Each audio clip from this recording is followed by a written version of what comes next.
In this video, we're going to learn how to send multiple files within Gmail. So if you have a PDF document, for example, you have these PDFs and some PNG files that you want to send to people, you can just go ahead, open your Gmail, and you can come to Compose over here. Now you have to type in the email address of who you want to send to. For example, I want to send to myself.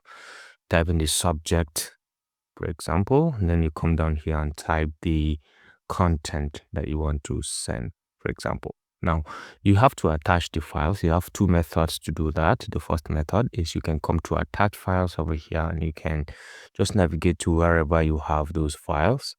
All right. And just select all of them and you can import them.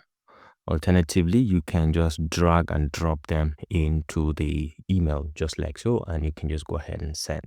And then you've sent your message. If you find this helpful, please leave a like.